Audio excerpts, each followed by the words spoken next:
अस्सलाम वालेकुम, मैं हूं शाहिद हुसैन और हम बात करेंगे जस्टिस तारिक महमूद जहांगीरी साहब की डिग्री से हवाले से, क्योंकि आईनी बेंच में केस की समाअत हुई थी और अदालत ने सवालात उठाए थे कि आप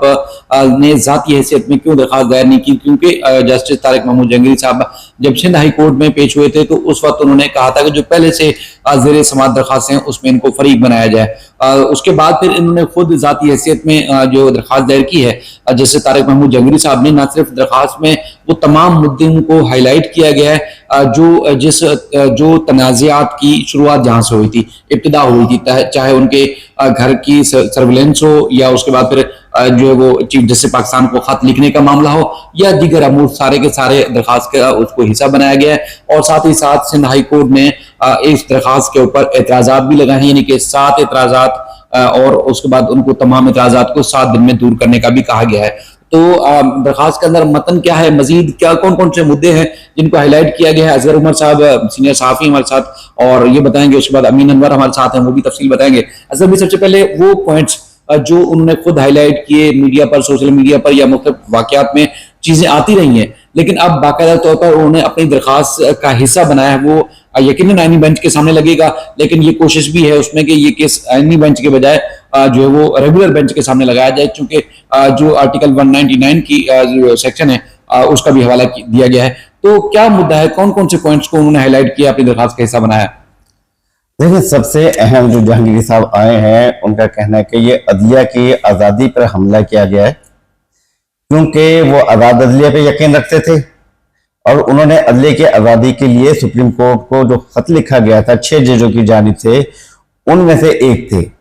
उसकी सजा देने के लिए उनके खिलाफ एक 32 साल के बाद ये जो कार्रवाई की गई है कि डिग्री का मामला उठाया जाए, ये उसकी सजा दी गई है। क्योंकि इस सिलसिले में वो मुख्तलिफ रीजन लिखते हैं कि जुडिशरी में मुदाखलत हो रही थी, जैसे खुद उन्होंने अपने स्टेटमेंट में यहाँ कहा था कि मैं किसी की डिक्टेशन नहीं लेता हूँ। मखसूस अदारों की तरफ या अथॉरिटीज की तरफ उन्होंने इशारा किया था, जिस पर अदालत में क्लैपिंग भी हुई थी। तो उन्होंने कहा कि मैं सेक्टर कमांडर की हिदायत नहीं लेता था, ये वजह थी। तो यहाँ पर अपनी पिटीशन में उन्होंने इसको एलोबरेट किया है, तफसील से बताया है कि जब हम इंडिपेंडेंस ऑफ जुडिशरी की बात करते थे तो उसके दरमियान मुदाखलत ये होती थी, उसकी बातें उन्होंने मिसालों में बताया कि उनको सर्विलेंस की जाती थी, उनकी निगरानी की जाती थी, इवन ये कि उनके घरों में कैमरे, घरों तक में भी कैमरे लगाए गए थे। ऑफिस के क्या सूरत हाल होगी इसका अंदाजा आप कर सकते हैं। तो उन्होंने ये बताया कि बहुत संगीन सूरत हाल थी इंसाफ की फराहमी के लिए, अदलिया की आज़ादी को बरकरार रखने के लिए। इसलिए उन 6 जजों ने जो फैसला किया था, सुप्रीम कोर्ट को खत लिखा, उनमें एक मैं भी शामिल था। तो इस वजह से 32 साल के बाद ये मामला उठाया गया है और इसके उठाने की कोई वजह नहीं है, कोई किसी की कोई कंप्लेंट नहीं है। इससे पहले उनका कहना है कि उन्हें सजा देने के लिए या उन्हें प्रेशराइज करने के लिए मुख्तलिफ झूठी सच्ची जो भी शिकायत थी वो जुडिशल काउंसिल में भेजी जाती थी, लेकिन चूंकि उन पर कोई कार्रवाई नहीं हुई तो इसलिए ये एक जुडिशल स्ट्रॉन्ग अटैक किया गया है उन पर और उन्हें फारिग किया जाना वो चाहते हैं कुछ कुव्वतें, इसलिए उन पर यह हमला किया गया है। और वो इसको समझते हैं कि ये अदलिया की आज़ादी का मामला है, किसी एक शख्स तारिक महमूद जहांगीरी का मामला नहीं है, बल्कि लोगों के मामला है कि जो जिनको इंसाफ फराहम किया जाना चाहिए, जो आज़ाद अदलिया का ख्याल रखना चाहते हैं। इसलिए उन्होंने पूरे सिंडिकेट की कार्रवाई और 21 तारीख से हायर एजुकेशन के मामले से लेके आज जैसे 29 तारीख है, इसमें काफी पुलों के नीचे से काफी पानी बहा है कि कराची यूनिवर्सिटी ने नोटिफिकेशन जारी कर दिया उनकी डिग्री के जाली होने का और बिल्कुल गलत उसके सिलसिले में। और अभी जो है सुप्रीम कोर्ट से इतला आई है कि सुप्रीम कोर्ट ने उन्हें बहाल कर दिया और काम करने की इजाजत भी दे दी है। इस पस मंजर में उनकी ये दरखास्त जो है आईनी पिटीशन बहुत अहमियत इख्तियार कर गई है कि अब उनकी पोजीशन क्या बनती है कि एक जानिब उनके पास डिग्री नहीं है, जो जिस अदारे ने डिग्री जारी की थी उसने ये डिग्री कैंसिल कर दी है, और दूसरी तरफ सुप्रीम कोर्ट ने उन्हें बतौर जज काम करने की इजाजत दी है। तो अब ये सूरत हाल एक नई इमेज होकर आई है सामने और इसको वो किस तरीके से हैंडल करेंगे या इस पिटीशन में जो है वो तरमीम करेंगे कि उस नोटिफिकेशन को चैलेंज करेंगे, ये सूरत हाल अभी हमारे सामने आना बाकी है। सही है। तो अमीन जरा ये बताइएगा कि 7 दिन का टाइम दिया गया उनको और 7 एतराजात हैं। एक तो सबसे बड़ा और अहम एतराज ये है कि जी 30 अगस्त 2024 को उनकी डिग्री के हवाले से सिंडिकेट कमेटी ने इजलास बुलाया था और उसके बाद उनके एजेंडा नंबर 6 के तहत उनकी डिग्री को जो मंसूख कर दिया गया, कैंसिल कर दिया गया। तो इसके अलावा दीगर क्या एतराज है और डॉक्टर रियाज को क्यों फरीक बनाया गया है जो कि सिंडिकेट कमेटी का हिस्सा भी है? जी बिल्कुल, शायद 7 एतराज़ात लगाए गए हैं, जिसमें पहला मेंटेनेबिलिटी पे है, दूसरा कहा गया है कि अगर इससे पहले भी कोई इस किस्म की दरख्वास्त दायर हुई थी तो उसका क्या नतीजा निकला है, और यूनिवर्सिटी की जो इंटरनल इश्यूज है उनके ऊपर दरख्वास्त दायर हो सकती है या नहीं। इस किस्म के 7 एतराज़ात जो हैं वो आयद किए गए हैं, जिसके बारे में दरख्वास्त गुज़ार का ये कहना है कि वो कोर्ट को इस हवाले से सेटिस्फाई करेंगे जब बाकायदा तौर पर इस केस की हियरिंग होगी। तो अब देखते हैं कि कब ये फिक्स होती है। अमूमन ऐसा ही होता है कि अगर दरख्वास्त आज सुबह 12 बजे से पहले फाइल कर दी जाती है तो वो अमूमन अगले रोज़ जो है वो समाअत के लिए फिक्स कर दी जाती है। लेकिन अब देखते हैं कि इसको कब समाअत के लिए फिक्स किया जाता है। आपको याद होगा कि प्रोफेसर रियाज जो है वो सिंडिकेट के मेंबर हैं जो अचानक से लापता हो गए थे चंद घंटों के लिए। फिर उन्हें एक थाने में जो है वो पता चला कि वहाँ पे उन्हें बुलाया गया है, वहाँ कई घंटे तक उन्हें बिठाए रखा। उसकी भी काफ़ी कंट्रोवर्सी आपके पता है कि सामने आई थी। उसके बाद उनका बयान आया कि उनके ऊपर दबाव डाला जा रहा है और काफ़ी सारे इंटरव्यूज़ में भी उन्होंने इस बात का इंकशाफ किया। उसके बाद जिस तरह ये मामला जस्टिस तारिक महमूद जहांगीरी का डिग्री के हवाले से आगे बढ़ा है, तो इन हालात की वजह से उन बातों पे जो है वो और शकूक व शुबहात जो है वो बढ़ गए हैं। जैसा कि आपको पता है कि जिस तरह ये केस अभी आया है, अगले 1 हफ्ते में इसमें जो पेश रफ्त हुई है उससे यकीनन हियरिंग के दौरान भी जस्टिस बैरिस्टर सलाहुद्दीन अहमद ने जो है वो कहा था कि जिस तरह ये मामला अभी सामने आया है उससे सीरियस डाउट्स जो है वो क्रिएट्स होते हैं कि उसके बाद जैसे ही ये पिटीशन नॉन प्रोसिक्यूशन में डिसमिस हुई है और उसके अगले रोज़ कराची यूनिवर्सिटी ने जस्टिस तारिक महमूद जहांगीरी की डिग्री कैंसिल करने का बाकायदा नोटिफिकेशन भी जारी कर दिया और अब बाकायदा उन्होंने इन पर्सन ये दरख्वास्त दायर की है। अब देखते हैं कि सिंध हाई कोर्ट इस पर क्या फैसला करती है। तो हम इस हवाले से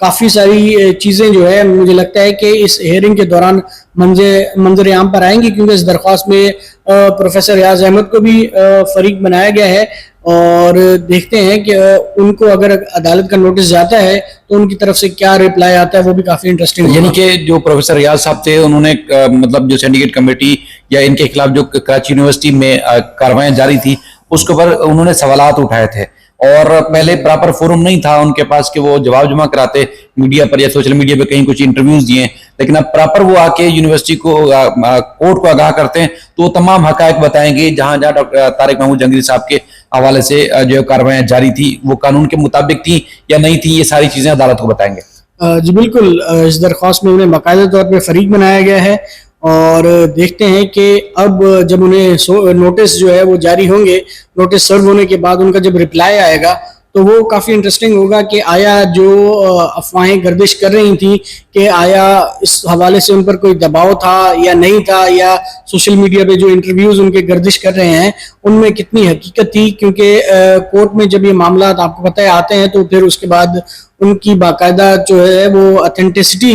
को भी देखा जाता है और उसमें इन बातों में कितना वजन है उनको भी देखा जाएगा और बाकायदा तौर पर अदालत में जब वो आएंगे या उनका कोई स्टेटमेंट आएगा, उनका कोई जवाब आएगा तो सूरत हाल मजीद वाज़ेह हो जाएगी कि आया इस किस्म की कोई बातें ही थी या सिर्फ ये अफवाहें थी, उनके ऊपर कोई दबाव था या नहीं था। तो ये तमाम बातें अब जैसे जैसे प्रोसीडिंग अगर आगे बढ़ती हैं तो तमाम चीज़ें वाज़ेह होती जाएंगी कि ये प्रोसीडिंग कराची यूनिवर्सिटी की सिंडिकेट या फिर अनफेयर मींस कमेटी में किस तरह आगे बढ़ी हैं। ये तमाम बातें कोर्ट के सामने आएंगी और उसके बाद मजीद फर्दर हम आपको अपडेट करते रहेंगे कि इन केसेस में क्या होने जा रहा है। असल में एक चीज और बताइएगा, क्योंकि इस्लामाबाद में सूरत हाल काफी गंभीर भी और आज जो है इस्लामाबाद में सुप्रीम कोर्ट में आईनी बेंच के सामने ये समाअत भी हुई है, थोड़ा सा रिलीफ जरूर मिला है लेकिन लगता यह है कि ये रिलीफ भी लंबा नहीं चलेगा। तो ये हमें सोर्सेज से पता चला है कि तारिक महमूद जहांगीरी साहब या उनकी टीम ने ये फैसला किया कि सिंध हाई कोर्ट में फिल वक्त ये केस समाअत के लिए मुकर्रर नहीं कराना। तो एक तो ये क्या वजह हो सकती है कि फिल वक्त ये समाअत के लिए मुकर्रर नहीं करा रहे। दूसरा ये कि एचएससी कराची यूनिवर्सिटी का तो पिछली वीडियो में हमने जिक्र किया था कि वो पहले दिलचस्पी नहीं ले रहे थे इस केस की पैरवी के लिए, या इस यूनिवर्सिटी जो खासतौर पर उनकी डिग्री के ऊपर कोई फैसला जारी करे आज खुद। लेकिन एचएससी का जवाब भी सामने आया। अब बाकायदा तौर पर एक सफा एक पेज पर मबनी जवाब है जो कि सितंबर या गलबन अगस्त 2024 में जमा कराया गया था। उसमें उन्होंने तो लाताल्लुकी का इजहार किया था कि हमारा तो इस मामले से वास्ता ही नहीं है। तो उनका क्या कहना था? देखिए, शायद ये इसमें 3 मामला उठाए जैसे जहांगीर साहब के। उन्होंने पहले कहा कि जुडिशियल सिस्टम, उन्होंने कहा कि मैं नायब का भी प्रोसिक्यूटर रहा हूं, मैं मुख्तलिफ बार के इलेक्शन लड़ता रहा हूं, और इस तरीके से जो ओहदों पे तैनाती होती है उससे पहले स्क्रूटनी होती है, मुख्तलिफ एजेंसियां स्क्रूटनी करती हैं, रिपोर्ट देती हैं, ये कुछ होती है। मैं अहम ओहदों पर रहा हूं, तो उनकी क्या पोजीशन थी, हाई कोर्ट का जज भी रहा हूं, तो वो स्क्रूटनी पहले होती रही है और ये डिग्री को पहले चेक किया जाता रहा है, तो ऐसा कोई मामला नहीं हुआ। दूसरा, उन्होंने कहा कि अदलिया का मामला, कि अदलिया में मुदाखलत होती है। तीसरा, एकेडमिक सिस्टम पे भी उन्होंने उठाया कि 32 साल तक आप इस तरह कोई फैसला नहीं कर सके और 32 साल के बाद ये कार्रवाई की जा रही है, और क्यों की जा रही है। तो वो पूरे सिस्टम को एक्सपोज कर रहे हैं कि देखिए ना पाकिस्तान के मामला कैसे चल रहे हैं, कि आप यूएनओ में चले जाते हैं, एक खातून वज़ीर आज़म के डेलीगेशन का हिस्सा हो जाती है। ये स्टेट ऑफ अफेयर जो चल रहे हैं, स्टेट के अफेयर्स, वो किस तरीके से स्टेट चलाई जा रही है, क्या मामला हैं। एक जज बन गया, उसकी एक जिंदगी का एक बड़ा हिस्सा आपके सामने गुजरा, जो आपने गुफ्तगू की साथी अमी साहब के साथ, कि वो पीपल्स स्टूडेंट के साथ अपनी एक्टिविटीज करते रहे, वो रेगुलर कॉलेज में जाते थे, यूनिवर्सिटी जाते थे, और पेपर भी दिए उन्होंने पेपर दिए प्रॉपर। कोई छुपने का कोई जवाब समझ नहीं आता कि 32 साल के बाद ये तमाम चीजें, पहले जुडिशियल काउंसिल में कुछ दरखास्तें गई उनके खिलाफ नामालूम, और ये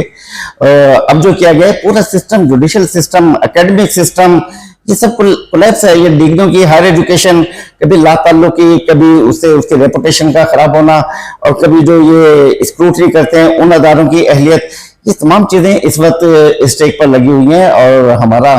समझ नहीं आता कि पूरी रियासत कैसे चल रही है, क्या मामला है। यानी आपका कहना है कि ये कार्रवाई जो है जस्टिस तारिक महमूद जहांगीरी साहब के खिलाफ नहीं है, इसमें चाहे यूनिवर्सिटी हो, एचईसी हो, या वो इदारे जो स्क्रूटनी करते हैं, जांच पड़ताल करते हैं किसी भी ओहदे पर तैनाती के हवाले से, उनकी कारकर्दगी के ऊपर भी सवालिया निशान उठा रहे हैं। ये सिर्फ अगर लपेटे जाएंगे तो तारिक महमूद जहांगीरी साहब नहीं लपेटे जाएंगे, बल्कि पूरा का पूरा सिस्टम लपेटा जा रहा है, जिसको बचाने के लिए कुछ वकला और जज साहब खुद कोशिश कर रहे हैं कि उसको बचाया जाए। बिल्कुल ही सूरत हाल है, लेकिन शायद ऐसा कभी हुआ नहीं है। नजला सिर्फ कमजोरों पे ही गिरता है, और इस मामले में भी ऐसा होता हुआ नजर आ रहा है बज़ाहिर। लेकिन अब देखते हैं कि जब मामला सिंध हाई कोर्ट आ ही गया है, तो देखते हैं। अब वैसे सिंध हाई कोर्ट का अगर माजी का रिकॉर्ड शानदार रहा है, और उनके जो फैसले हैं, आपको पता है मुल्क भर में एक वाहिद उम्मीद सिंध हाई कोर्ट के जजेस से ही वाबस्ता है, और इंशाल्लाह अभी भी उम्मीद करते हैं कि वो कानून और इंसाफ और आइन के मुताबिक इस दरख्वास्त का फैसला करेंगे। बिल्कुल। और जो एतराज उठता है कि जी आईनी बेंच में जाएगा, तो चूंकि पिटीशन जिस तरह बनाई गई है और जिन आर्टिकल्स का हवाला दिया गया है, तो वो रेगुलर बेंच में ही जाएगा। बिल्कुल, ये एतराज उस वक्त भी आया था जब आपने देखा कि मेंटेनेबिलिटी का इशू उठाया जा रहा था, और जब ऑब्जेक्शन बेंच पे रेज किया गया है पिटिशनर के वकला की जानिब से कि ये जो है दरख्वास्त आईनी बेंच की बनती नहीं है, और इसमें जो है वो डिक्लेरेटरी की गई है कि इसमें ना सिर्फ सिंडिकेट के फैसले को कलअदम करार देने की इस्तदा की गई है, ना कि कोई आईनी शिक को चैलेंज किया गया है। तो उनकी तरफ से यही कहा जा रहा था वकला की तरफ से कि ये केस आईनी बेंच का नहीं बनता, ये रेगुलर बेंच का बनता है। अब देखते हैं कि ये केस रेगुलर बेंच में जाता है या फिर अब आईनी बेंच के सामने समाअत के लिए मुकर्रर किया जाता है। चलें, आपका बेहद शुक्रिया सर भाई, अमीन भाई आपका भी बेहद शुक्रिया। सूरत हाल बड़ी गंभीर है, और हमने कोशिश की कि जो जो रियल फैक्ट्स हैं सिंध हाई कोर्ट से या कराची से इस केस से जुड़े, अपने सोशल मीडिया प्लेटफॉर्म के जरिए आप तक पहुंचाते रहें। अपना फीडबैक जरूर दीजिएगा। अपना बेहद ख्याल रखिएगा। अल्लाह हाफिज।